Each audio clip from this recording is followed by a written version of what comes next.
So here's a quick post, a really good quick post about a guy who ultimately dumps his girlfriend after her manipulation tactics to get what she wants, amongst other things, pushes this guy too far.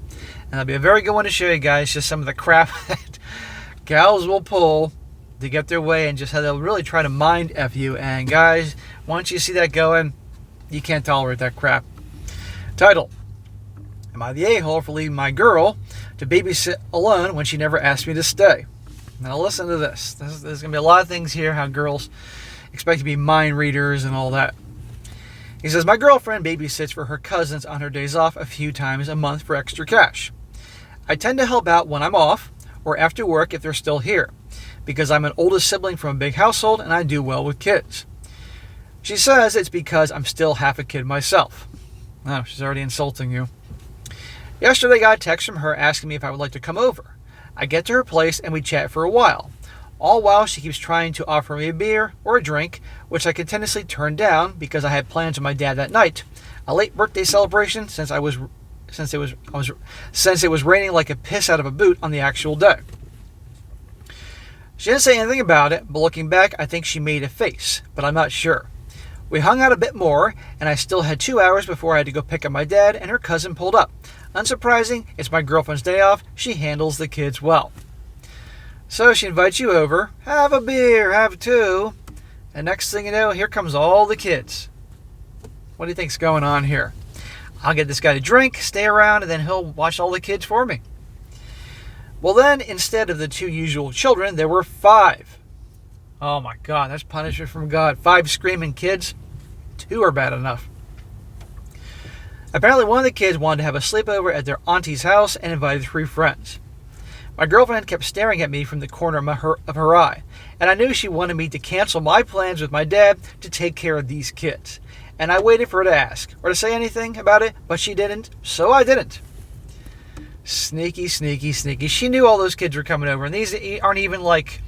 The 2 kids are like her aunt's kids, and these are just 3 kids. You don't even fucking know who they are. And she's not going to ask you. She wants you to be a mind reader. Or just to drop all your plans to watch these asshole kids. It's not your freaking job. And of course she can't ask you. I tried to help while I was there. Took her dog outside and tried to wear them down her dogs outside. Tried to wear them down racing, haha. And then order pizza. They weren't bad kids or even very rowdy. Mostly excited. I left at around the time I originally intended, and my girlfriend didn't say anything, but clearly wasn't happy. That night with my dad was great, but uneventful. Yeah, she wants you to drop everything, and she won't even ask you to do it. She wants you to be a mind reader. If he truly cares about me, he'll ditch his dad and watch these kids with me. I shouldn't have to ask him. That type of crap. This morning I woke up to a text from her. Now here's her text. Listen to this. She says, I have never felt as disrespected as I do right now. You are meant to be my partner, and you abandoned me. I needed your help, and you left me here to fend for myself. What did I do to deserve that? Do you hate me?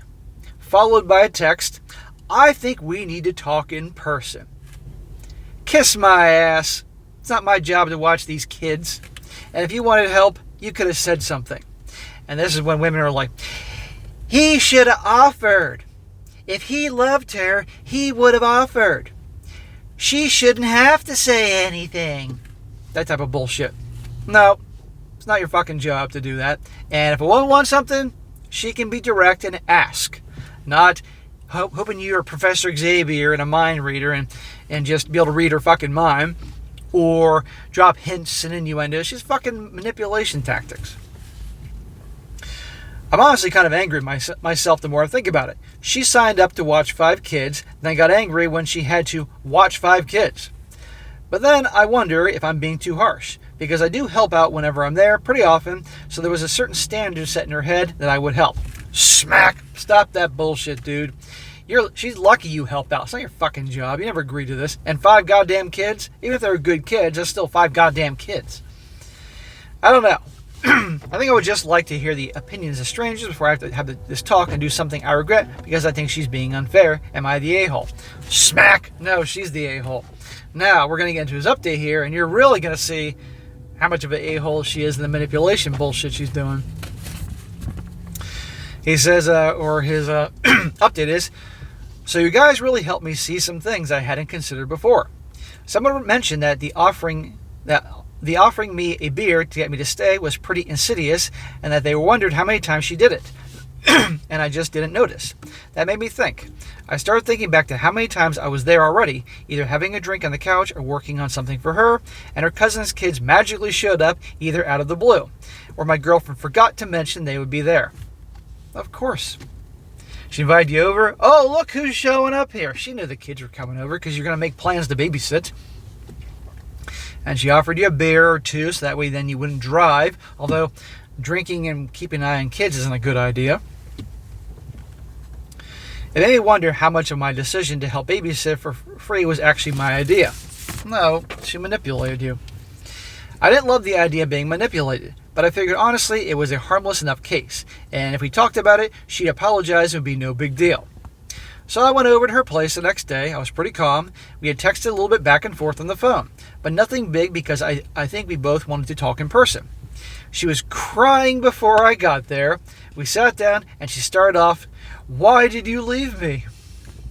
I'm going to go back to the crying before he got there. She probably saw him pull in and get out of the car, and real quick she thought of Titanic or some stupid ass movie. Started working up the waterworks. And then so when she opens the door, her face, the makeup smeared, and her face, it's red around her eyes. You know, that type of bullshit. They can do this. I've seen it. A lot of you guys know what I'm talking about.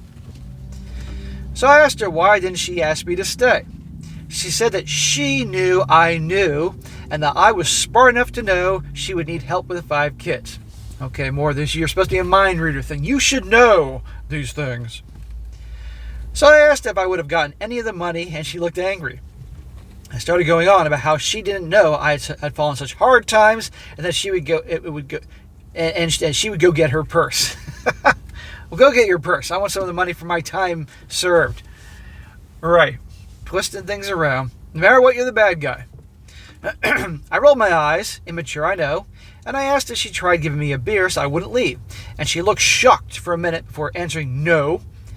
And it was so obviously a lie, I just moved to the next question, asking if she had done it before. She started looking angry again, and said that if I really thought she would do such a thing, we shouldn't be in a relationship. Manipulation, gaslighting, drama, you put all these things on here. And I'm sure a lot of you guys are laughing because maybe you've been through a situation like this. It's amazing. Dude, it is time to end this fucking train wreck. I knew she was being facetious, but honestly, I was so done at this point you could stick a fork in me, so I took her up on it. I hadn't intended to break up with her, but suddenly when I was given the opening, I realized I kind of wanted to. I still do love her, don't get me wrong, but this wasn't the first time she screamed like that. Though it usually wasn't at me, I just didn't want to hear it anymore. Smack! That's for saying this is the first time she blew up like this and you're still with her. If your girl can't communicate like a fucking adult and it results to screaming and yelling every time things don't go her way, you shouldn't be in a relationship with her. Okay, period. Okay, there was one instance where she lost her cool, and then you made it clear this ain't gonna fly again, and she's sorry and genuine. Okay, maybe you can let that one time go, but a second time doing that, nope. But she has a history of this, and you don't love her. You love who you thought she was. She messaged me the next day apologizing, asking if I saw a future for us. But when I said no, she dropped it. Her mom and dad came to my work, and I don't know, it was just a hilarious timing, or if they wanted to say goodbye. We had a pretty good talk, and they confirmed that there are no hard feelings with them. I didn't ask about my ex because they didn't feel proper, but they offered that when she had talked to them, she had been real embarrassed about the breakup. They were hinting that they wanted to know why, and I just shrugged it off. I wasn't sure how to respond, and I didn't want to get either of us in hot water with them, or accidentally start a kind of reconciliation attempt. Thanks for the help. So, good for you, bro. And guys, you can't tolerate this shit. Everything from girls exploding on you to these bullshit manipulation tactics. Now, I will say this. Women and men do communicate differently. Alright, let's be honest here. You guys in relationships, you know them, right? And I know this because I've been in plenty of relationships too. But there is communicating differently and understanding the language as opposed to just outright fucking manipulation. And she's both communicating in girl code and the fucking manipulation. You know, I don't want to hear this shit. You should have known, or that type of crap. No, kiss my ass. So, ladies, I got 4% of you that watch me of this group. You want your guy to do something, you want to express how you feel, or you know, I'm exaggerating because it's always about how girls feel. If there's something you want, there's something on your mind, be direct. Don't expect guys to read your fucking mind, and don't give me this crap like if you care, you'll read our mind. No. You communicate as direct. You look us in the eye and you say, there's something I really need to talk about. Don't just talk while the guy's watching the fucking playoffs or he's cooking his steak on the grill and you want to have he's in his guy land. Say, there's something I really want to talk to you about. Now he knows it's serious, and be as direct as can be in words he will understand. Not hints or innuendos and that type of bullshit. Be direct, okay? And again, don't fucking have these conversations when the Super Bowl's about to start, or in the middle of a great play, or he's watching a basketball game, or he's with his bros, or whatever he does that brings him joy. And I want to hear, well, if he really cares, he'll stop watching the game or whatever to hear. No. Choose a good time that he can give you his full attention. And I guarantee you, if then you tell him that you really talk to you about something that's really important, and you're direct with him and all that, and still he doesn't listen to you and all that, then you have a reason to bitch and complain. But beyond that, no. So there you go, guys. Don't fall for this type of bullshit. It's not worth it. And I'm good for that guy for ending it with her.